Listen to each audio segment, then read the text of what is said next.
but they may not be totally open to one another. And it could cause a lot of damage to their unity. The second thing I think is understanding one another is very, very paramount in securing unity in a home. And I think the other thing that can also secure is ability to accept one another the way one is.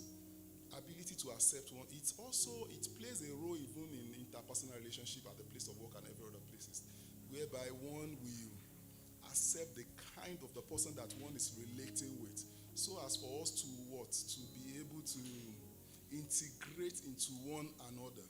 Yeah, we call it, in psychology, I feel we call it personality integration. Ability to see the next person towards you and accept the kind of who he is and be able to flow with that particular person.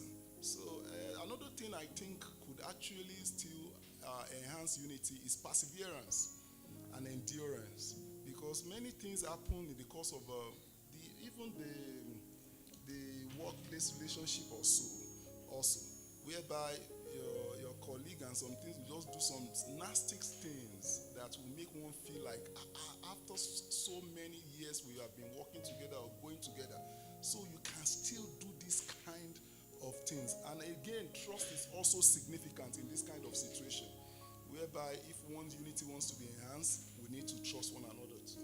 Thank you very much. Thank you very much. For the sake of time, I'll continue from here. Thank you for the contributions.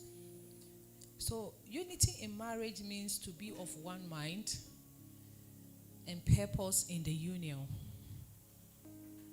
Number one, for us to factors that enhance unity in marriage. Number one is to make Jesus the foundation and the chief cornerstone of your marriage in 1 Corinthians chapter 3 verse 11. 1 Corinthians chapter 3 verse 11. 1 Peter chapter 2 verse 6.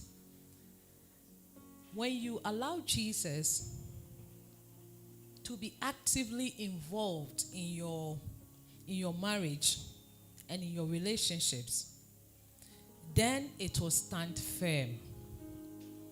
Even during storms, the marriage should be Jesus. Now, rely on God's word and be prayerful. You want to remember how your mothers used to pray. That should be you. So you have to rely on God's word and be prayerful. There is an answer to all questions in life in God's word. Everything you are seeking for, the answer is in the Bible. This includes your spouse's temperament in Psalm 98. Psalm 119 verse 98 will give you. We'll talk about your spouse's temperament. And Proverbs chapter 20. Always pray against the arrow of disunity from the enemy are constantly waging. And they are waging war against godly and successful marriages in James chapter 5 verse 16. James chapter 5 verse 16. And Psalm 66 verse 3. Psalm 63 6 verse 3.